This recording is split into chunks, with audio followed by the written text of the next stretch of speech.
a secret hidden in cuneiform, etched on a clay document. What if our forgotten past was far weirder than we ever imagined?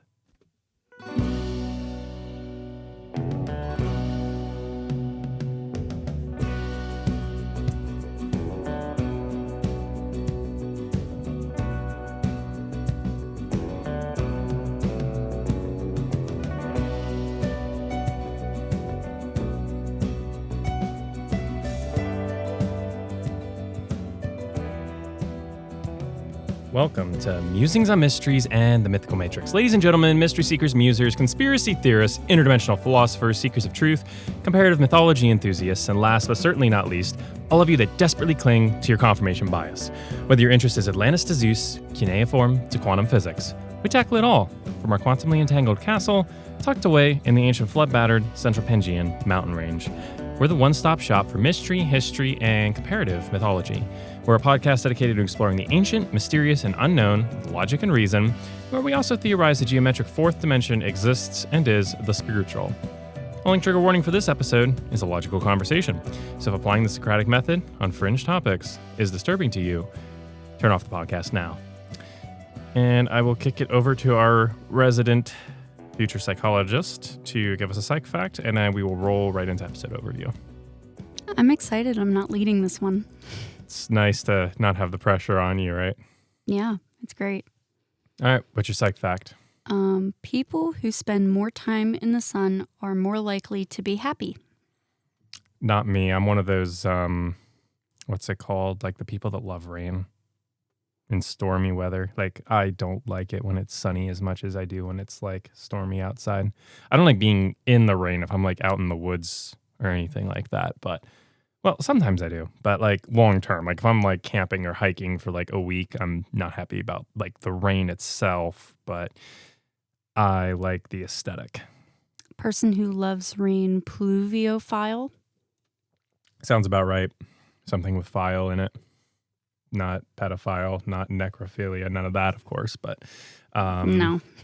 yeah, there's a lot of like pretty much philia is like love. So they always tack that on to the end of like these words. There's probably a word for like loving the sun too that ends in philia. There's all sorts of ones. Philadelphia is the city of brotherly love. That's what it means. Oh my gosh, that actually makes sense. Yeah. But it's the same thing as fears, like phobia at the end. Yeah. So it's the same thing. Yeah. All right. Episode overview. So we're gonna do a quick rundown of what we're gonna talk about on this episode. This should be another interesting one. This builds on episode 61 where we talked about the Occur, Ed Duranki, same thing basically, all of that. So if you haven't gone and listened to that episode, I'd recommend starting there. But if you're just determined that you want to hear this episode, you'll probably be able to put together the missing pieces. So I have no clue how long this episode's going to be. This could be anywhere from like 20 minutes to 2 hours. Probably not 2 hours. I sure hope not. Yeah.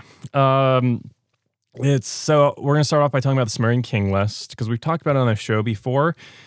But now that I've been learning Sumerian and going back and actually like sitting and staring at the document, often just blankly with nothing in my mind. Not really. It's like I've started to like actually see some more things. It's weird because it's like I've read all these things multiple times now in the study we've done on MQuad for the last like 7 months into Mesopotamian mythology. And the more I study, the more they'll just slowly start to jump out at me and I'll start to piece together more and more connections on stuff I didn't even think would mean anything. So that's why we're going to go talk about the Sumerian King List.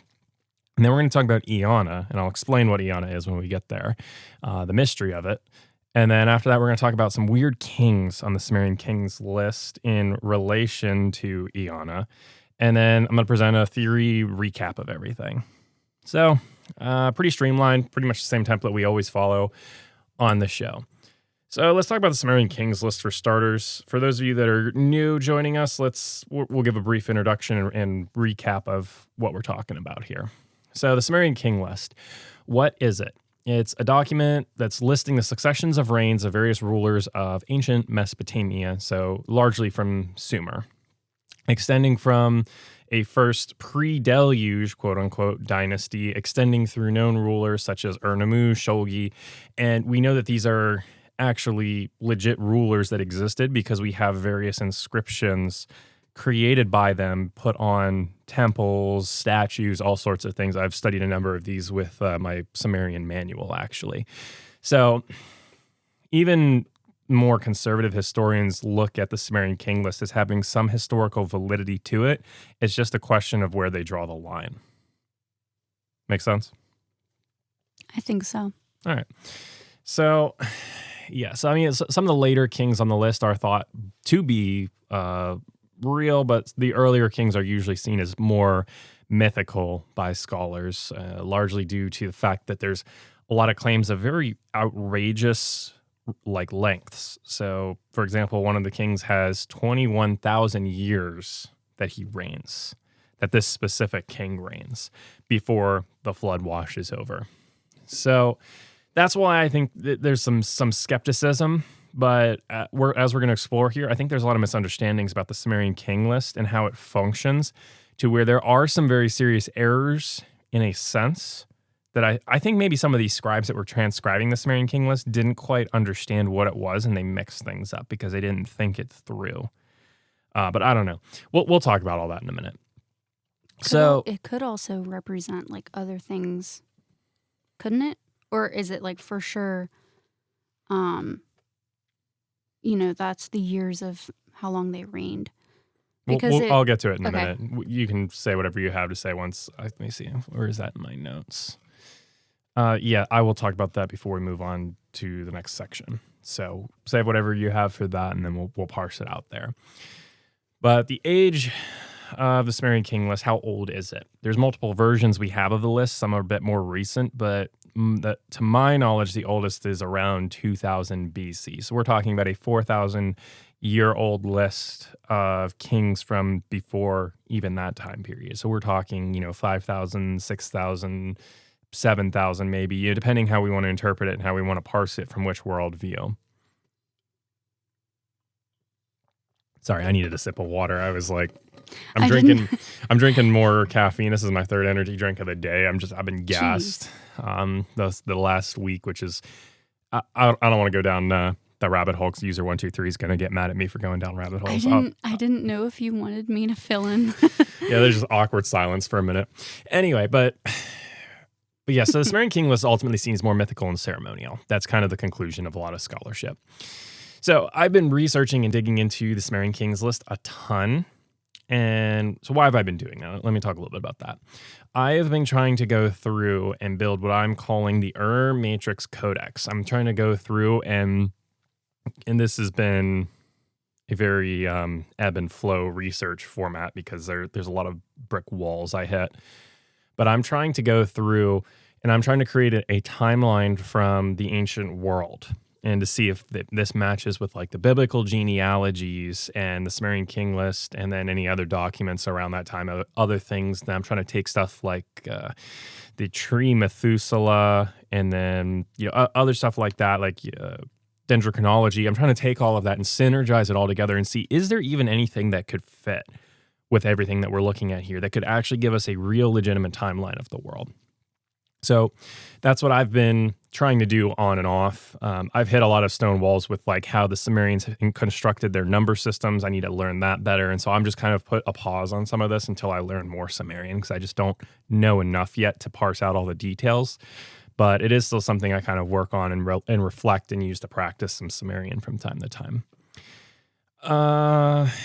Yeah, I have some questions. I do have questions about how the numbers are read, especially with these really long reigns. But I'll get into more of that in a second.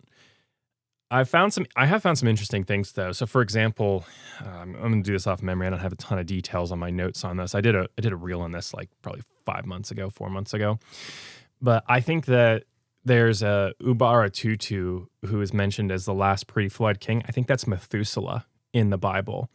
Because you see, this comes from a number of different things that I've done research. But Matthew LaCroix, who's been affiliated with Billy Carson, wrote a book with Billy Carson, so that kind of tells you there's some potential concerns there. He seems to know his stuff a bit better than Billy does, though. I will give him that. But he claims Ubara-Tutu as Ziusudra's father. Ziusudra is the Noah figure in the Sumerian story. But there's another Sumerian poem. It's called The Instructions of Surapak, and Surapak is actually identified as Ubara-Tutu's father there. Not Ubara-Tutu's father, excuse me. Surapak is identified as Ziusudra's father. So Ubara-Tutu is the father of Surapak. Surapak is the father of Ziusudra.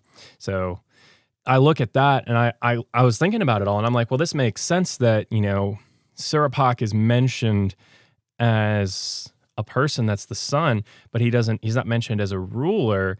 This makes sense because Methuselah outlives Lamech. So in the Bible, in the biblical genealogy, it's Methuselah, Lamech, Noah.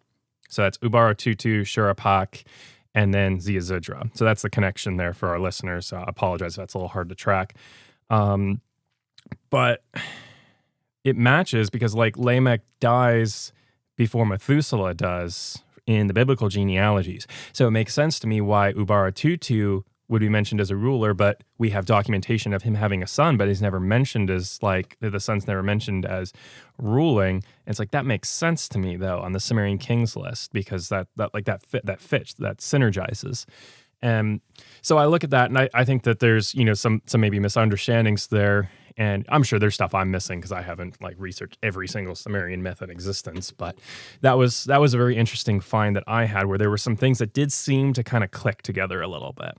Where you have someone that's identified in another list as being directly connected to Ziusudra, and then we can kind of go back and look at these different documents and see these all do kind of fit together. We can follow that train back a little bit.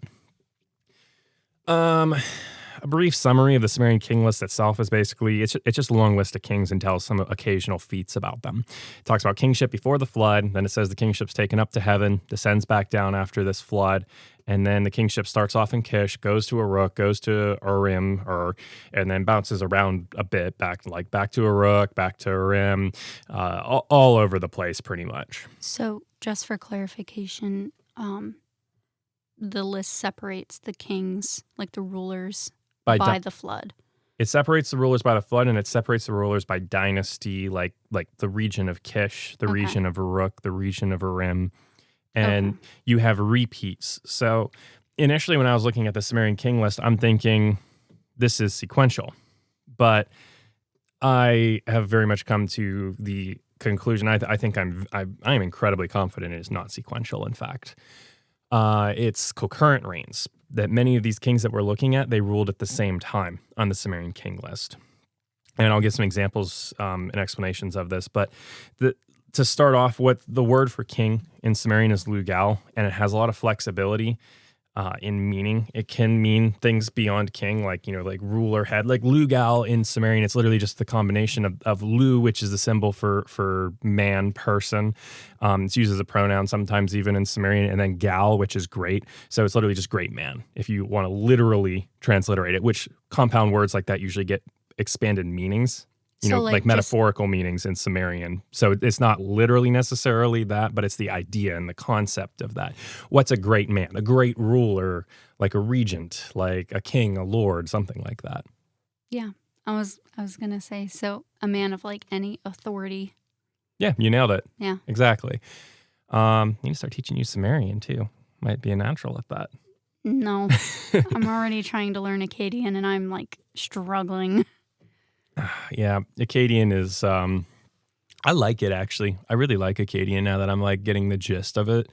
It makes sense. It's like playing Legos, but with words in a way that actually makes sense. Sumerian is like playing Technic Legos with words, and I don't have the instructions, so I have no clue what I'm doing. I have no idea what Technic. It's like all the geared Legos, when you have the motorized sets and everything that can move around. And that's a thing? Yeah. Oh, I need to get you one. Okay. Yeah, I need it. But yes, so what I think, so in the Sumerian King List, you'll see the total of all the kings that reign within a particular region. It'll say 23 kings, they ruled for 12,600 years or something. I'm not looking at the list here. I'm just giving a generic example. But when I see this, for the reasons I'm about to outline, this isn't, they literally reigned for, 12,600 years. It's that the total years of all of their reign combined is 12,600 years. So that's like if, I say to you that, between like all the schooling we have in psychology, we have like, 10, 12 years of psychology training between us, like around there. It's the same thing as that. Or if like you and I are both working at a job for like 20 years and I say we have 40 years work experience, but, we're both like, around 40, 35 range. It's like, it's not literal years, it's combination of years and combination like of the totality of experience. And that's how I think the Sumerians were initially writing the Sumerian King List. And so I wonder if the scribes transcribing it down through the thousands of years knew that, or if it got forgotten. But we're going to see evidence for that here in just a second. I also have an idea. Go for it. Well, there's an example. I don't know how to pronounce the name. Alulim. Yeah, he's one of the first on the list. And it says 28,800 years. Yeah, so that's pre-flood reigns, which are extremely high. So like the post-flood reigns, you might get like the 23 kings ruled for those periods, but the pre-flood kings, you get that a specific one singular king rules for like an insane amount of time. Okay, and like the idea that just popped into my head, what if it's not years at all? Like, are we sure that it translates literally to years? I'm confident it matches the Sumerian formula. We need to take a break in a minute here, so I'll answer this question, then we'll take a pause. But yes, so there's, because that's a rabbit hole I went down to, because I was like, are these actually years? Are these months? Are these days? Is there any other way to understand this? Yeah, it's years, because we actually have a king in the reign of Cush where it specifically says that he reigns for like 3 years, 3 months, and 3 days. And those signs are all used. So it's not as straightforward and as simple as I wish it was. That would be super easy to solve them. But it's sadly not that straightforward. That's a really good thought. And that's how I kind of approached this initially. But the formulaic way it's used, it uses the sign mu, which is typically affiliated with saying year. So now how they understood year, how they interpreted year, that might be a different story. Because that might not be a full 365 days. It probably would have been 360 because they go off of the lunar calendar. Especially, I'm getting that from Babylon and how the Babylonians encoded it. Okay. But yeah, we'll take a break. That was a phenomenal question and insight, and we'll come back here and I'll talk some more about my finds on the Sumerian Kings List and why I think the reigns are concurrent. Stay tuned.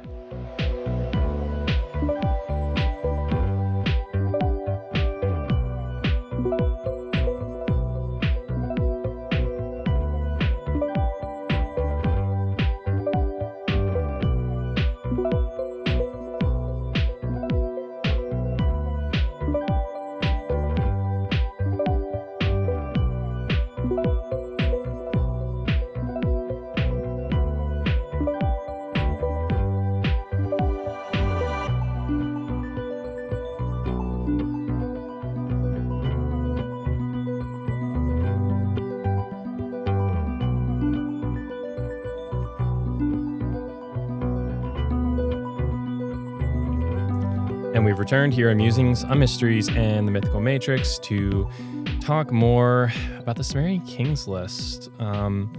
There's a lot of nuance to it. You had asked a great question before we went to the break, babe, about there being like days or months or anything like that. So the book right next to you there, the Genesis Solves Sumerian King List, Eve Engelbright. That one's a good one. She actually makes a connection about how one of the signs is used to mean a different numeric value than it's often translated on the Sumerian King List in a Chaldean document. I believe it's Chaldean. Which is like from the region of Ur. So that's like Abraham was Chaldean. I believe the Bible says like Ur, like Abraham was from like Ur of the Chaldees or something like that. So that's a whole rabbit hole. I don't want to go down too far into that because we're going to get like way off topic and tangential, and user 123 is going to rage in the comments again. But that's a good question, and you're right to think that way. I just think it's a little bit more nuanced. Is that the microphone thing is like leaning? Okay, I'll have to fix that on the next break. Don't mess with it. It's gonna fall. It's gonna make a lot of noise. I just look over at like Blast the eardrums. at her microphone stand, and it's just like canted at a 45-degree angle, and I'm like, oh, that's about to fall. So, yeah, we'll probably take a break in like 10 here, so I can fix that real quick. If you hear a loud clattering, I apologize. But yeah, I did the math on that. Like, if it was even days, and it was still. For the example I provided, the 28,800, if you divide that by 365, that would be 78.9, so basically 79 years. But I don't, you're sure it's years, so. Yeah, and then, but I mean, I think that there's a lot of symbolism in the Sumerian King List, from my understanding. I haven't really dug into everything, but I've seen stuff about how there's a lot of root base, because there's base 6 number. Like, it's a hexadecimal system. It's like a base 6 and then a base 10 kind of combined. I still don't fully understand it. And so, like, I'm going to take my calculus training and I'm going to apply it to this once I actually get to, like, the Sumerian King List. And, like, well, not the list itself, but, like, in my Sumerian textbook, John Hayes, and then the other one I have as well, they're going to go over numbers. So when I get to how those work, I'm going to take that back and relate it to the Sumerian King List. But that's a whole tangent there. But, yeah, so... fitting I mentioned Eve's work, because she mentioned she kind of confirms the idea of concurrent reigns. Her work is pretty deep and complex, and I think it does lean towards like compressing everything and maybe trying to force it to fit a little bit into a biblical timeline, specifically a 6,000 year model, which, as our listeners probably know, I disagree with. I lean the Septuagint way, being like 7,500 range. So I do only slightly longer. Yeah, I do have some questions and some concerns from the conclusions I've drawn thus far in my research in other areas from the ultimate conclusion she reaches, but she does seem to do a lot of good work. So I use that as a reference while doing a lot of this work to kind of build off of, and it's kind of like a launching point, so I don't have to start from scratch. Right. But in page 105 of her book, she notes that there's a phrase on the Sumerian King List that's Kulasana Bel. And it's Akkadian, not Sumerian, but it translates to all of them were Lord. And so that right there, you have like before the first line of the rulers of Kish, like within the first line of the rulers of Kish after the flood kings, you have an acknowledgement that all of these people that you're going to see listed were Lord. That indicates concurrent reigns. So it does seem a little bizarre on a surface level to hear that there's Akkadian on the Sumerian King List, but it does make sense because these two cultures intertwine with each other heavily. Both use cuneiform as their writing system. Right. And this would have been written at least during, if not after, Nammu's reign. And he was kind of the last resurgence of Sumerian. Akkadian was kind of already starting to take over, and he brought Sumerian back for a short time. And then it like collapsed and basically became an extinct language. So Akkadian is kind of on the brink of becoming the dominant language at this point, so it kind of makes sense to see a mixing of languages. And I was actually noticing this as well, that there were a lot of words on the Sumerian King List that end in endings. And I'm like, I see this in Akkadian all the time. I haven't seen this in, I've been doing Sumerian longer. I haven't seen like many, if any, endings in Sumerian. And so I like kind of dug into it a little bit, and I'm like, yeah, this looks like these are a lot of Akkadian words. So it checks out. It does make sense. Second one. So that was the first reason I think these are concurrent reigns we're talking about here. Second one is that there's a ruler in the reign of Kish, Enmenbaragesi. I'm probably butchering that. It's a long one. I'm going to call him Enmen. That works. Enmen. He's mentioned in the reign of Kish, but we see him appear like 5-6 kings down the list again.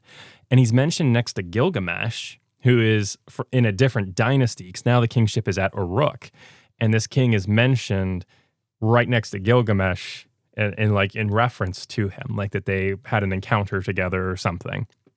So that doesn't fit if it's a sequential, flow, because it's like this king was like 5 kings before Gilgamesh and the dynasties moved. He should already be dead, but he's still clearly living while this other dynasty is going on. Next thing is Enmen's son is named Ega, And Ega actually has a whole Sumerian poem written about his confrontation with Gilgamesh and how Gilgamesh beats Ega. And then he says, yeah, you were a good regent. I'm not going to kill you. Get out of here. So we have evidence for... Ega is also mentioned on the reign of Kish before Enmen, and I didn't explain that. Sorry. So again, we have another connection to not only Enmen, but Ega and Gilgamesh. All three of these figures connect to each other. And there's a gap of I think 4 or 5 different kings between them and a whole dynasty shift as well. Because I think it shifts right after Ega to Uruk. So these 4 different points, that we're talking about here have led me to the conclusion that the Sumerian King's List is not a sequential document. It is clearly concurrent. But as I was digging into all of this, and I was just kind of perusing it to brush up on my Sumerian a little bit more, I found something bizarre. It was actually by accident too, and it made me stop and think, but we need to take a break here real quick. What's up? I also have another question/theory, but we'll do that later. Go for it now. Oh, I was gonna say, what if some of the kings were omitted or added as royal propaganda, or as like a rating point system? Thank you for bringing that up. Yes, that's another theory as well, is that certain kings were redacted or added into the list for political purposes or whatever, and that it was good for them to be associated in like a lineage sense or something. So it is certainly a consideration. I'm going to assume that's generally not the case, because we do have a lot of documents that generally, at least from the Kish and First Uruk rule that I've seen, that generally agree. But I mean, that is something we have to consider as well when we're looking at this, is that there certainly can be political agenda, damnatio memoriae, remove him from the records approach to this that the ancients have. So, but I mean, until we find something saying otherwise, we don't have evidence for that. So there's no way to confirm that for sure or handle that as fact. So yes, good thought, good insight. Thank you for reminding me of that, because I did know that, but I totally forgot about it for this episode. It's a great insight to bring in. So, all right, stay tuned. We will return in a moment.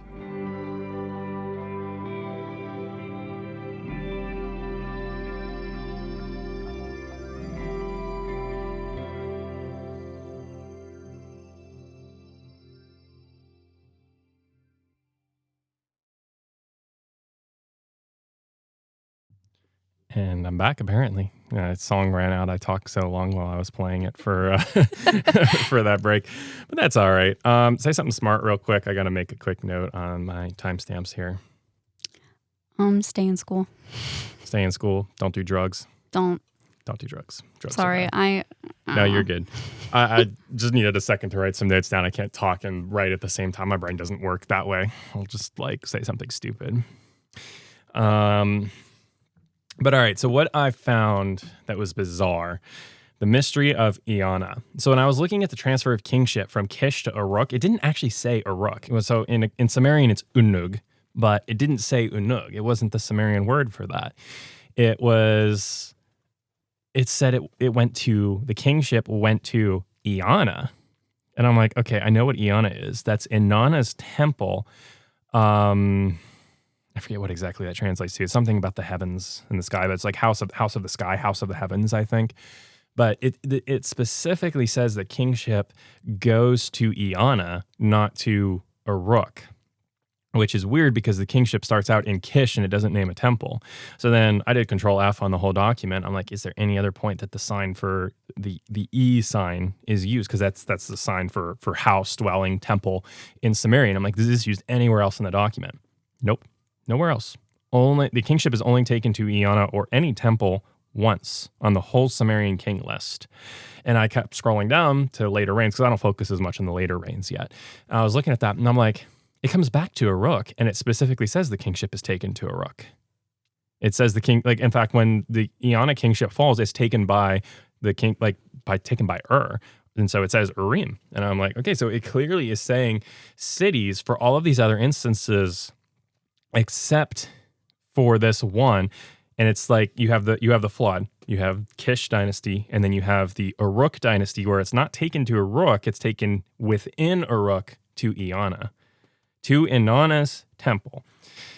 And I'm like, okay, this is a little bizarre. So I started digging into this a bit more. So I'm like, it makes a point to reference that goes to the temple. So there is a reason for this. What reason might that be? So it's, I'm going to rattle off a bunch of stuff here. In the Epic of Gilgamesh, standard Babylonian version, it's referenced in, I believe, the second tablet when Enkidu is being civilized, a place where men engage in labors of skill. Name means house of heaven. Okay, yeah, I did have that right. I actually had it in my notes. I should have just looked ahead at my notes. Again, trust yourself. I do. Just, I don't want to get it wrong and like pull a Billy Carson. That's just my main concern. But the thing is, you're not doing it on purpose. It's true.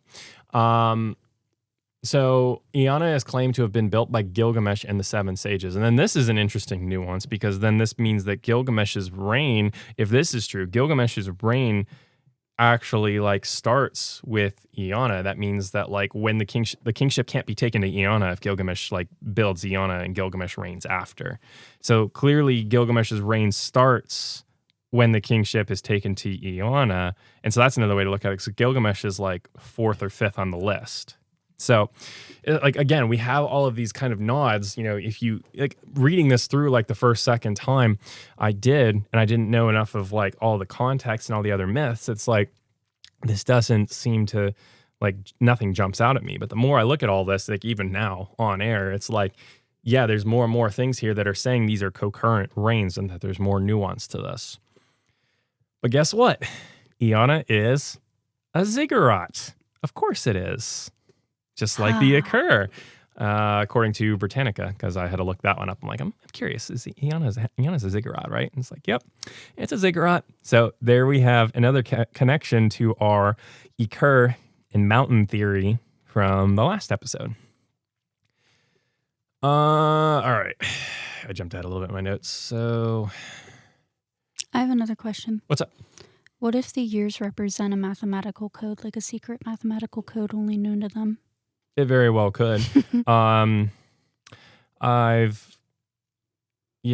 talked to one of my computer coding friends about helping me with some algorithms to decode things once I translate it. Yeah, like some kind of cipher. So once I understand the number system enough, I'll probably see if I can set up a call with him to sit down if there's anything I think that I need to like sift through.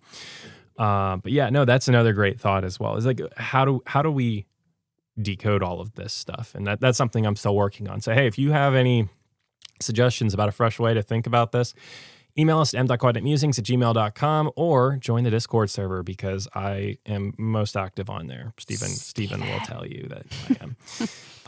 But okay. So I was looking at this, I was thinking about it, and this was just my thoughts on the fly, is I'm like, Inanna had to have been like, quote unquote, king then, the chief Lugal. Like, it has to be like a flexible term in a sense then, at least when it's applied to a goddess. Like, I don't know, I don't know enough about Sumerian to say for sure if it's ever applied to like a female anywhere else, but I think that there has to be some nuance or something to this. Or at the very least that Lugal just might mean more like regent in the way that it might not mean king, and we might be misunderstanding how the term is used now, at least in totality. But yeah, either way, I think it implies that Inanna is the supreme ruler over all of these Lugals that we see, at least when the kingship is in Eanna, excuse me. But then this introduces, did you have a thought? So you just jerked your head up really suddenly. I'm just making sure. We don't know who wrote the Sumerian King List, right? I mean, we don't know the original author. No, there's probably older versions than the 2000 BC one that we just don't have. But, okay, never mind. It would have been preserved by a number of different scribes in a number of different cities. Okay, but so there's some interesting. We'll take a pause for a second here and shift gears, but mull on this idea with me for a minute that Inanna is kind of the divine rule, even though she's not mentioned in the Sumerian King List as having this title, that she's the divine ruler over all of these other kings in Uruk, in Eanna, for this reign. This produces a lot of interesting consequences for Gilgamesh's rejection of her proposal for marriage then. Because number one, Gilgamesh mocks her and how she's like wronged all these past lovers and says, I want nothing to do with you. Number one, he's insulting a goddess first and foremost. And so, I mean, obviously that's an automatic no-no. Number two, he's insulting the goddess of his specific city. Each city has a patron deity, and Inanna is the goddess of Uruk. So he's literally telling the goddess of the goddess of his city that he's in charge of ruling to piss off. So that's a double no-no. And then triple off is, if this theory I have is actually true, he's insulting the ruler and overseer of the whole dynasty that he's a part of. So he's like doing a trifecta of screw you, get lost. This man doesn't care at all. No, I mean, and after killing Humbaba, he was just kind of high off of that victory, I guess. He thought he was hot stuff. And so that's why it adds a lot more weight to why Inanna goes to heaven and pleads for the bull of heaven to come back down and judge Gilgamesh and Enkidu, because it's a rebellion against divine authority in these Mesopotamians' eyes. And so Gilgamesh and Enkidu are partaking in this rebellion, and that's why I think and this myth approves it, because it's like, hey, these two need to be put in check, because if they're challenging the authority of one of us, they're challenging the authority of all of us. And that's why then when they defeat the bull of heaven, it's like, okay, one of them has to die. And that's why Enkidu dies, and it sends Gilgamesh in this whole quest. But it adds a really deep layer to what's going on in the Epic of Gilgamesh that I think most people miss. It's not just Gilgamesh telling a random deity to piss off. It's like, this is literally like the person he probably reports to. That's like, hey, I want to marry you. And he's like, yeah, no, even though you're my boss, I don't care. It's not something that you say no to in ancient times. But anyway, so there. I'm sorry, I have another question. Keep it going. I don't want like to keep interrupting you. You're though. good. You're good. I like it. Adds a lot of dimension to it. Go ahead. So apparently the list ends. Let me see how to word this. Like, the list doesn't go all the way up to the actual document's time.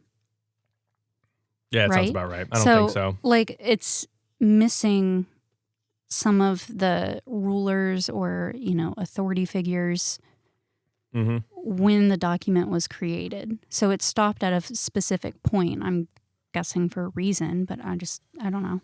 I mean, that might be the authorship point, and we have different versions of it from different date periods as well. But yeah, no, that makes sense. Was that all you had, or was there more off of that? No, I was just wondering if there were any theories or anything as to why it stops where it does. Because, I mean, from my understanding, when the document was created, it was long after, and there were more rulers since the end of that document, technically. These are great questions, but I've been focusing more on the beginning and early, like the immediate post-flood rulers. Rather, I mean, that might be another way to tackle it, though. I might want to go back and actually look at like the last kings on the list and see if I can reconstruct backwards. Yeah, it's not a bad idea, but I've not been focusing my efforts so much there. I did look ahead for this episode, and I did see Nammu, Shulg, Naram-Sin. No, not Naram-Sin. That's Amar-Suin, and a couple of the other well-known rulers from the Earth 3 dynasty on there. And so that's how I know, like, again, we have actual legit attested kings that we know historically existed on the Sumerian King List. So there is an aspect of historicity to it. But no, it's a good question. This takes a lot of research. I haven't made it there yet. So yeah. Great thoughts. Okay. So in the Epic of Gilgamesh, it does give us some insight into Eanna. Actually, I saw some very interesting things that kind of stood out to me because I was rereading the Epic of Gilgamesh. There's a phrase that's in the beginning that says, "Draw near to Eanna, the seed of Ishtar, the goddess." So Ishtar is the Akkadian name for Inanna. Same entity, just different language. That no later king could ever copy. So I'll reread that. "Draw near to Eanna, the seed of Ishtar, the goddess, that no later king could ever copy." This is interesting because this could just be speaking to the beauty of the temple, but this could also be speaking to the function of the temple. And this is standard Babylonian version of Gilgamesh, so Akkadian, around probably 800 to 400 BC. I'm off the hip here, but that should be the range for standard Babylonian for Akkadian. So even then, they're noting that there's no later king that could copy what happened in Eanna. So, coincidence? Maybe. Let's keep going. It says shortly after that, just a couple lines later, Gilgamesh restored the cult centers before the deluge. Okay, now this is weird. So cult centers is just like a center to worship a specific deity. So the worship centers for these deities would be known as cults. So if you worshipped Inanna primarily, you were part of the cult of Inanna. If you worshipped Enki, you were the cult of Enki. But not like modern day definition of what cult is. It pretty much is the same thing. Oh, It was okay. just centered, instead of being around a person, it was centered around like a god, lowercase god, like Mesopotamian pantheon god. But yeah, so this is interesting here that it says this about Gilgamesh and that he's restoring cult centers from before the deluge. This seems to indicate that he's bringing something back. I'll let all of you stew on that for a second there. But basically, it gives a very interesting picture that Eanna was something special. And something else that built off of this, because again, I'm learning Sumerian, and this might be a very poor picture because I've only looked at a couple tablets, but I was going back through all the tablets that I've been learning about, because the way John Hayes does it, he'll present like a couple tablets in each lesson. And one of the tablets is actually about repairs to Inanna's temple that Nammu does, part of the Ur-3 dynasty. So this is much, much later on the Sumerian King List. Part of that Ur-3 dynasty, Nammu makes repairs on Inanna's temple, but it doesn't mention the temple by name. It doesn't say Eanna, it just says Inanna, her temple, which is interesting because in another inscription that Nammu does, it mentions specifically that he repairs Uruk, which is Enlil's temple, and it says Uruk by name. So why not mention Eanna in the inscription? Is it because no king could copy Eanna's function? I don't know, just a theory. Interesting nuance. There may be other inscriptions where he does mention that. I haven't researched that exhaustively, but that was an interesting nuance I caught when I was looking back through all this and prepping the episode. All right. We'll hit the weird kings soon, and then we'll be doing episode summary. Just have a couple more things to present. In Inanna's descent, there were some interesting connections to all of this as well. Line 6 of Inanna's descent describes how Inanna abandons En-ship, so lordship, and Lagar-ship to descend into the underworld to confront Ereshkigal. So she abandons rule to descend. It also states that she abandons Uruk and Eanna. And John Hayes actually noted as well in the Sumerian poem Eanna and Enki, Inanna walks off with a long list of titles that actually that concludes with Guza Nam Lugal, the throne of Lugalship, the throne of kingship. And this was something that I had actually theorized, and we talked about like 5 minutes ago, where is Inanna Lugal? Can this term be applied to her? And funny enough, circle around here, I was doing research, happened upon it by pure accident, that Lugal, Nam Lugal, the kingship, is applied to her in another Sumerian poem. And so that kind of indirectly confirmed the theory that I was building here a little bit.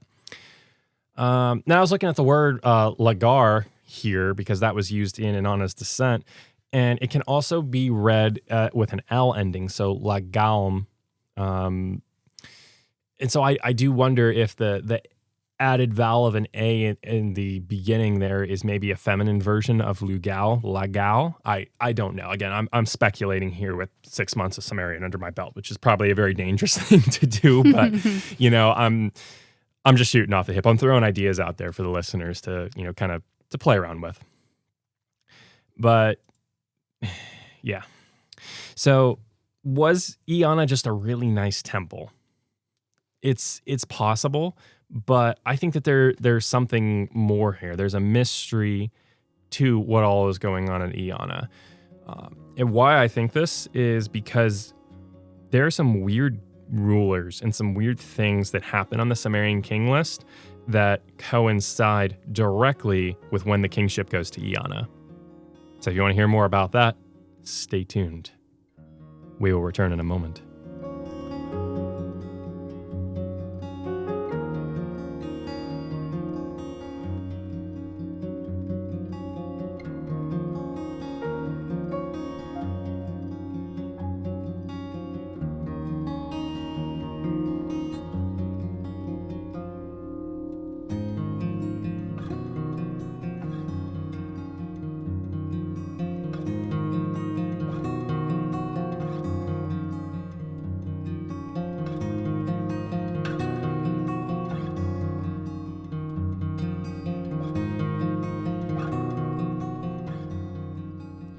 And we've returned here on Musings and Mysteries and the Mythical Matrix. We are so glad we've been able to keep your attention. Let's talk about some of the weird kings on the Sumerian King List, because there are 3 that have some very bizarre things happen or are mentioned about them.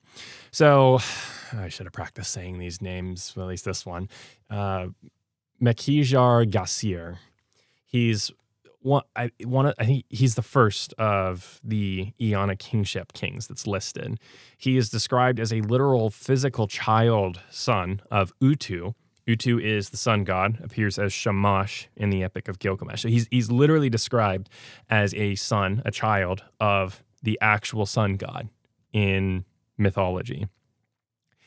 It then says that he goes to the sea and he descends, and somehow a mountain is involved. I'm looking at the Sumerian on this, and it doesn't make sense to how exactly it's translated, but there's like a mountain, and then there's like they don't translate it that there's a mountain referenced in this in the Sumerian King List.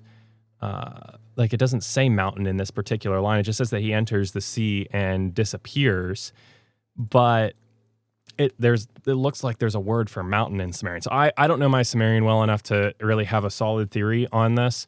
But I think there's something here that's missing. And so I'm going to definitely circle back to this once I have enough of an understanding of Sumerian to like really substantially contribute to it. Thoughts? Underwater mountains are a thing. That is true. So perhaps again, this could have a lot of nuance to it. Is he descending to an underwater mountain? Is it referencing mountain as a place to descend down into, like we see in Moana? I know I made a Disney reference there. I'm not considering that real mythology, but we also see this paralleled in other myths as well. We see that Mot in Ugaritic mythology ascends and descends to the underworld via a mountain. And so this is what I was asking about, Stephen. I thought you had said this, but I think I was mistaken. So I apologize for sending you on a rabbit trail goose hunt. But I think Stephen will take as a compliment that I confused something that a scholar said with something that he said. So, Fair. Yeah. it's a compliment. So does this fit, like the occur theory again? Is this some kind of ascent into a spiritual realm? Because we have a lot of different people that ascend and go places. We have Enoch, we have Elijah who ascends on a fiery chariot in the Bible. We even have Etana from the reign of Kish where he ascends to heaven riding an eagle. So that's the first weird king. Okay, that's how it starts. A little weird, but maybe acceptable if we factor in some mythology. Next one up is Lugalbanda, and we've talked about him before on the show. He gets sick in the mountains. His friends leave him with food, and they're like, hey, hope you get better. If you die, sucks. At least you'll have plenty to eat. Like we got to keep moving. We're on a mission. We're marching to, fight a war. He recovers and has weird visions with the gods. There's like a whole like weird story there. And then there's a part 2 to his tale where he goes and he finds an Anzud bird, and he makes it a night. Like he finds the young of this Anzud bird, and the Anzud bird's gone at this point. And he's like, you know what? I'm going to make a really nice nest for these birds. And he like goes through and he fixes it all up, makes it really pristine. And the Anzud bird comes back and looks around and it's like, who has done this? If you're a god, come forth so I can speak with you. If you're a human, come forth so I can declare a destiny for you. Lugalbanda comes forward and says, hey, I was the one that did it. Like, I did all this stuff to your nest. And the Anzud bird decides to give him a gift, and he gives Lugalbanda the gift basically of super speed, is what you kind of get the gist of when you read the myth. So it's basically like the Flash, like the Mesopotamian version of the Flash, from DC Comics. Yeah. And he like catches up to the army like very quickly. And like he becomes like very well known because of his abilities for speed and goes on military conquests and all this stuff. He's referred to and known as a holy Lugalbanda. Oftentimes you see him referenced in the Epic of Gilgamesh as well. He's referred to in the standard Babylonian version as being Gilgamesh's father. I think this is metaphorical or a confusion later on because it's the standard Babylonian version of Gilgamesh where this is claimed. And so this is, again, something that happened probably 2800 BC that's being written about and claimed in like 2 millennia after. not exactly a very reliable source for this. And the reason I say this is because we actually get told who Gilgamesh's father is, and this leads me into the third weird king, which is Gilgamesh. Gilgamesh is a very weird king on the Sumerian King List. This is the third one that there's something bizarre and off with him in the list of the Eanna kings. So Gilgamesh is described as having a father, but it's not Lugalbanda in the Sumerian King List. It's a Lilu spirit. And we've talked about this in connection to episode 44, the, who was Lilith episode that we did, diving deep into, the facts and the myths about who Lilith is and where all of that comes from. But there's some other bizarre things about Gilgamesh. I did not take the time to do the math the first couple times reading the Epic of Gilgamesh as to what Gilgamesh's size was. But it talks about how his foot was a triple cubit in length. And I looked that up, and I think it's like a cubit is like 20 inches. And so it maths out to like Gilgamesh's foot is 5 feet long. I thought you said to me that he could have been like around 15 feet tall. Yeah, because then you do the proportions of his foot being 5 feet long and what the proportions are to an average person's foot. That puts him at probably around 18 to 30 feet, at least claimed by the standard Babylonian version. Oh. That's like the size that, from a general proportionary perspective that we're being told here. Now, is there some exaggeration there? I think so, because we see Enkidu described as being close to size and Gilgamesh a little bit shorter and stronger of bone later on in the epic. And he sleeps with a harlot numerous times, and there doesn't seem to be any, I don't want to get into any details here. The mechanics are a struggle if you have someone that's 18 to 30 feet and a normal-sized human, and I'll leave it at that. I did not put a warning on this episode for little ears, so we'll leave it at that on this episode. But there are some mechanical issues involved. Complications. So I think there might be a little bit of an exaggeration here in the height, but I would say a size like Goliath, like maybe 12 to 16 feet, is probably not out of the realm of possibilities. So, and then you have, of course, the common phrase that's used, the 2/3 God, 1/3 man, that's used to describe Gilgamesh, which is a weird way to describe someone, and I don't think that happens anywhere else in Mesopotamian mythology, at least as far as I've come across. Now, this 1/3, 2/3 is not literal. The Sumerians weren't like doing, okay, yes, 1/3 of his DNA strands are, mortal, 2/3 are immortal. This is probably more of a metaphorical, symbolic meaning that we're being told here. So, a way to look at this might still be a little bit of a modern lens, is like mind, soul, like spirit kind of thing, where it's like maybe his spirit is mortal and his, body and, soul are divine or something like that. There's a number of different ways to parse that. But, when we're seeing these numbers being given here, it's not you can go track the lineage and figure out which 1/3 is mortal and which 2/3 are not mortal. Gilgamesh's mother is described as, I believe, a goddess, or at least a priestess as well, depending on how you want to interpret that. But yeah, there's a lot. And it's like, okay, so we have the Sumerian King List, which gives us a list of all these real historical kings. Then we have this one, I guess this is recap time at this point, actually. I'll just stop and restart here in a second. Do you have anything else that you wanted to add before we just do recap? I don't think so at the moment. I'm just looking through some things, but not right now. Okay, so I'm just going to restart, and we'll hash back into the recap here. Thanks. I just kind of started naturally drifting into that. I guess I've been doing this so long, user 123 has kind of just permanently ingrained it in my mind. But so again, let's kind of recap this, build off of this into a theory.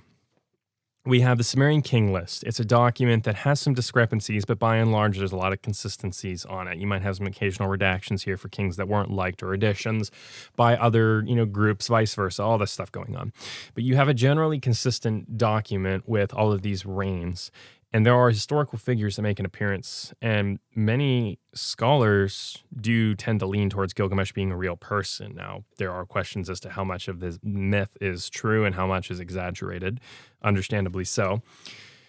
But we're looking at a document that makes all of these claims. And then we have a nuance in this document, a break in continuity, where every other time it references that kingship is taken to this city, that city, the other city. But in this instance, in one instance and one instance only, it is taken to a temple. Temples were seen as not just temples, but literal houses and dwelling places of the deities. So the kingship is literally taken to this temple. And we have confirmation that Inanna had legalship given to her at one point as well from Sumerian mythology and Sumerian poetry. So then we take a look at Eanna and build off of the theory of the Uruk and these mountains being spirit portals and all of that, and how all of this translates into how weird the kings get after kingship is taken, where you have a literal demigod that is described, and you have Lugalbanda who gets divine gifts, and then you have Gilgamesh who's 2/3 God. And this doesn't, like, as far as I could find, this doesn't happen anywhere else on the Sumerian King List. There's just one little chunk of kings that get a little bit weird, and then that's it. It goes back to completely normal. And it's bizarre. It doesn't, I don't know.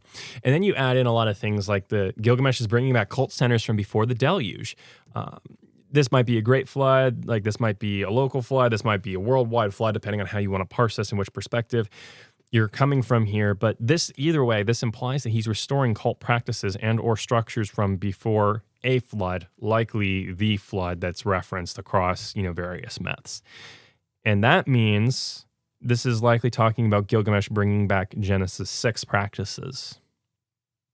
And so all of this starts to tie together, where again, it feeds into that sons of God came down to the daughters of men and, they bore children unto them. It fits this motif again. It fits this motif that we see hidden, underlying in the Bible, tracing through. And we hit that one on 47, maybe. It was the, did God really order genocide episode, where there is a deeper thread to this divine fallen angel offspring causing problems that's kind of hidden in the biblical narrative unless you know what you're looking for. And so again, this starts to mirror it. And you see divine mountains being involved. You see that Eanna was constructed with bricks as Babel would have been constructed. And, our longtime listeners know our theory about Babel and that it was an attempt to breach the spiritual with a like a divine bridge, a divine portal almost. And that's part of the reason why the judgment is so harsh there. So the ultimate conclusion, my ultimate loose theory here is that we're likely talking about dabbling into the spiritual, the geometrical fourth dimension, where Eanna is a gateway to this. And that's why Eanna is seen as special, and no king later on can recreate it because they just don't know how. Thoughts? Sounds legit. You buy it? Yeah, a little bit. Again, it's a theory. My theories tend to evolve and change some on the show as I do more research, but I'm seeing a trend in all my research, and I think that means something. So I'll do some quick closeouts and wrap up the show here. So first and foremost, I will apologize. I did not announce this last episode, but I was starting to seriously think about doing bi-weekly episodes instead of weekly. It's a lot of work and effort to put all this stuff together. And I had a lot of projects I was working on, a lot of stuff I was working on, and I just did not have the time or energy to put together research and read everything that I needed to put together a well thought out episode, which I guess probably worked out for the best because then I was doing all this other side readings and I got sucked down this rabbit hole until 2 a.m. a couple of days. So yeah, so it all stayed up late. It all works out. So there will be some variance. There might be some times where I post weekly episodes, or there might be some times where it's once every 3 weeks. So there will be some variance. Follow the website, mquadmusings.com, or better off yet, join the Discord server, and you will get updates on that. I'll post whether or not we're doing an episode that week generally. On there. I also have a side server in there where you can watch these thoughts form somewhat live, where I post my research thoughts on things that I'm reading and myths that I'm studying, and my observations, insights. I'll post pages of the myth and I'll highlight an interesting thing I see. So if you want little bite-sized pre-MQuad episodes, Discord server is the place to be for that. Link invite to that is going to be in the description or show notes. Yeah. I will say too, it does. I haven't posted a lot on the MQuad platform for the last couple of weeks because I will be honest here, it does get kind of draining dealing with all the negativity I get on the platform. There are a lot of positive supporters like Steven, which is a large part of the reason I do this is because of people like Steven that let us know like we're like it's something of value to them. There's people that even if you don't drop a comment, a like or letting us know like somehow you're enjoying this, that helps fuel the content. But there's a lot of negativity I get as well. Like people just post like stupid stuff without like, they don't even try to intellectually engage with my ideas. They'll just like disagree with it and say, no, you're wrong and say all sorts of insults. And it's like, it just kind of it gets to the point where it's just draining for me. And so we'll still be here. We'll still be around, of course. But if you see me kind of back off at certain points, that's probably wise because I've just kind of hit a limit. And I'm like, I'm gonna take a step back and recharge myself a little. Yeah. So I will say on counter to that, it definitely helps me a ton if you're enjoying the show and you're enjoying the content we're putting out and you just drop a comment or a message in the Discord server, or even email or something like that. Just let us know where you're enjoying our conversations. You appreciate the difference that we're making for you. That helps motivate me a lot. Like that helps overcome all the negativity. So there's or just even questions to further discussion. Yeah, absolutely. That's the intent. As Stephen can tell you, it's an ongoing conversation with our listeners. So that's the intent. Positive feedback, questions, all of that is appreciated. People that want to engage in the Socratic method, even Stephen, because he initially had challenged me at one point very respectfully. He's like, I think you might have some bias here. Maybe I'm not seeing the full picture. Could you explain this? And I broke everything down for him. And he's like, yep, that cleared it up. You don't have the bias I thought you did on a surface glance. So I even appreciate stuff like that, where someone approaches me with a honest intellectual question. But right. I'm tired of seeing a lot of disingenuous discussion. And I know there's seekers of truth out there, but it is very hard to be a seeker of truth in a society where everyone thinks they have all the answers after doing 2 seconds of research and buying into the standard model. Google is a very powerful and dangerous thing. Yeah, don't Google your symptoms on WebMD. Well, yeah, don't do that. But it encapsulates the issue with the internet. People just look up whatever and then they believe whatever, or they misinterpret and think it means something else when it doesn't, Wikipedia? Yeah, Wikipedia Wikipedia. is your source of information. That's Henry Cavill disagreeing no. with you if you use Wikipedia as your primary source of information. Bad seeker of truth. Yes. Stop it. You clearly have confirmation bias. Like that one guy that there was I think it was some atheist was arguing with me about something, and he didn't have anything to back up I forget what his claim was because this was like months and months ago, but he didn't have anything to offer except a random wiki article on some like not even Wikipedia. It was like some offshoot like wiki page that had like one source to it that I clicked on the source and took like 2 minutes to read it, and it disagreed with his point and what was being said. I remember you talking about this. Yeah, so for all of our seekers of truth. Wikipedia? Using Wikipedia as your source of information? Please don't. Don't do that. Like I said before, it's a good research starter. Yes. To figure out where to go in your research, but don't use that alone. Yes. It's a great place. ChatGPT is another great place to go find sources as well. Like ChatGPT has recommended a ton of, I used it I'm like, hey, I want to learn Sumerian. What do you see as being one of the more popular, like better ways to get introduced? And it recommended John Hayes' work, and it's a phenomenal, I'm close to 300 out of like the 450 textbook pages into it. It's a phenomenal guide to getting started in Sumerian. It's like, I have another Sumerian textbook that I got that's a little bit more advanced. I'm just looking at this and I'm like, literally it was the first three pages of it. It had a line that it just said in German. And it didn't even bother to translate what it was. It just said it like every reader will know this German, like what, like not, it wasn't even like a generic catchphrase for German. It was just like a legit textbook line in German. It's like, oh yeah, every reader will know this. They didn't even bother to offer a translation. And so I'm like looking at it with like my rusty German, and I'm like, I think I know what this means. So yeah. That was like, it was kind of like learning baby steps to like, congratulations, you're running a marathon now. In difference in textbooks. So John Hayes is definitely a phenomenal, hey, here's how to get started. Very, very good introductory level. Highly, highly recommend to anyone that ever wants to try. I will say as well, MQuad Dictionary is still up. I'm constantly adding to that on the website, mquadmusings.com. And last thing I will say, I did find, because I had said this in the last episode, I hadn't found Nibiru on the Nuala pin yet, but I did find Nibiru actually was referenced on the Nuala pin, the Babylonian star chart. I'm working on digging into it and what it might be, like it might be referencing in terms of stars, but I realize it's kind of hard to parse apart and understand a ancient star chart when you don't really have a great understanding of stars in general, even in modern times.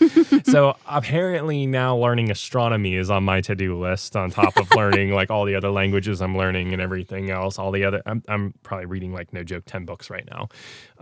So is there a fly? You just start batting your hand like a cat. Yeah, like a gnat just got right in my face. That's how you die. Last fun story real quick. This is really off tangent, and then we'll do closeouts. I was outside. I got a new I got a shepherd's sling, and so I'm practicing with that. And I was like, it's got like a yellow foam ball that you use to throw that's like slightly weighted.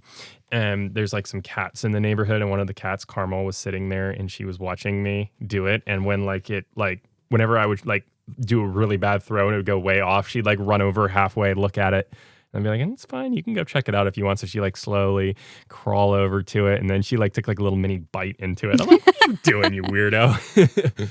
So yeah. She wanted to play. But yeah. I saw you batting your hand like a cat, and so just made the connection there. Any final thoughts you have? I'll take that as a no. You compared me to a cat, and I'm like, yeah, my brain is just like compiled of orange cat energy. If I just took a laser pointer and was like shining it up in the ceiling, you'd probably be like completely distracted. I would. Yeah. So.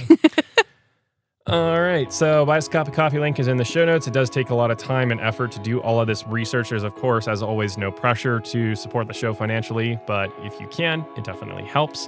A $25 donation or more will get you mentioned as a producer for the upcoming show when I see the donation. Very least, if you're not able to financially contribute, totally understand that. It's, hard time in the economy. At least take the time to share the podcast with someone. If you know someone that might enjoy our content, just take 2 minutes to send it over to them. The more listeners we get, the more following we get, the more Discord server M-Quad musers we get, the more we can continue making content for you. Instagram, TikTok, Facebook, YouTube handles are all m.quad.musings or musings on mysteries in the mythical matrix.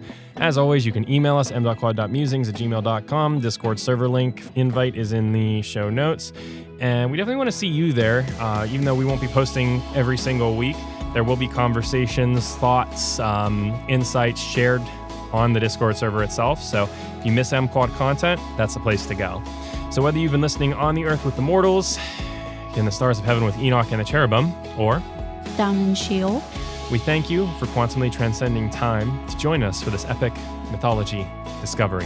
And hope you have a good rest of your night as I go off to study more ancient languages and texts, likely in Sumerian.